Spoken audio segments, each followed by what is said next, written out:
Your child will always copy. That's what we parents should know. A child will always copy the parent's action. A child will always copy the parent's action, not necessarily following your instructions.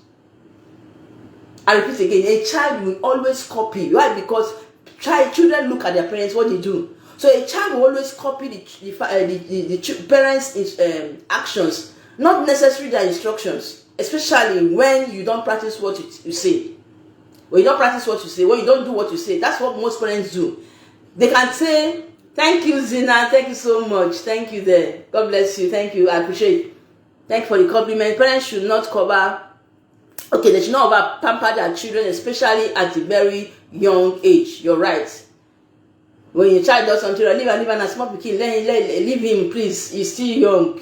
Don't shout at my child like that. It's for doing wrong. No, that's pampering. And you're spoiling the child. That's what the Bible says. Spare not the rod and spoil the child. When you over pamper your children, even in their wrongs, you're still pampering them and petting them in their wrong.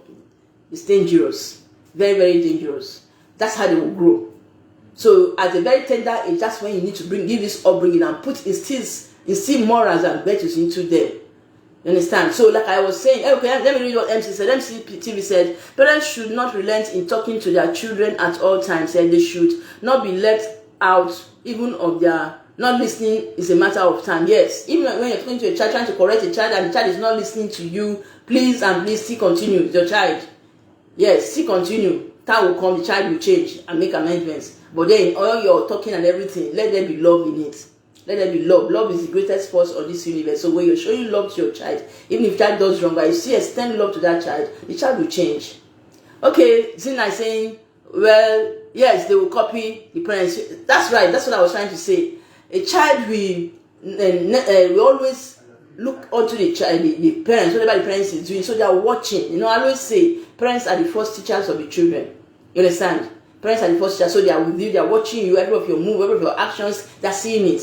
So when you now come, you're doing wrong, and the child is seeing you, and you now want to tell the child something that is good. The child watches you, say, how can you be telling me this is what you're doing? They'll end up doing what you're doing. It's like, at times I've heard of story of somebody that smokes, you know. Smoking, I'm not saying it's bad, but then, let me not use smoking. Okay, let me just use that. The story, because that was the story I heard. Sends the child to always go and buy cigarettes, child will buy. And he got to the cinema second, just smoking is not bad. And the child said, how can you tell me that smoking is not bad, but you sent me to go and buy cigarettes and I see you smoking. So before the man knew, the boy was already smoking.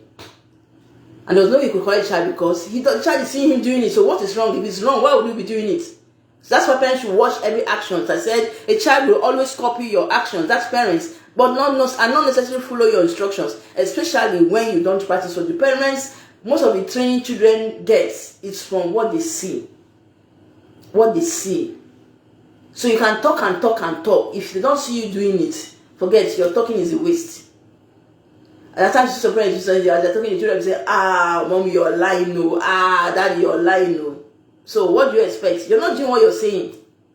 You're not doing what you're saying. So as parents, you want to give a good upbringing to your children, you must practice what you say. Do it. Let them see that thing you're telling them, you doing it.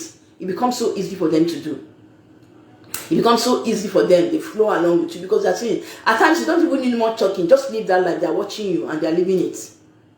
Be a good example. Parents should be a good example to your children. If you're a parent that is so respectful, imagine, for example, a mother that is not respectful to the husband, to people in the compound, and you're telling your child to be respectful. The child will tell you, are you respectful? They don't have the mind to tell you, but they know within themselves. So they do live their lives. You are the first teachers. You are the ones that are supposed to show them that part by your actions. That's what they really copy. Okay, I can remember, Zina is telling me, so I can remember a popular story. The parents always fight, okay? And whenever the child asks his dad, why are you beating mom? He will say, I'm correcting her. This thing later send the child to prison. Wow. Okay, this thing later send the child to prison. Okay, because he did that to his wife and she died. Imagine. Wow. Amen. See what you just said. See what Emily just said. Parents, like I said, children always copy what they do. The father was always beating the mother. That's what Emily just said. And the child saw it. Why are you always beating mommy? He said, I'm correcting her. So if he thought that beating was just correction, and he grew up like that, and then when he got married, he tried to take the correction that the father was giving to the mom and beat up the wife, and the woman died, and he was sent to prison. So what we do, our actions, that is what our children copy. No, there's nothing you can tell them. As long as my mom is doing it, as long as my dad is doing it, they feel it's right.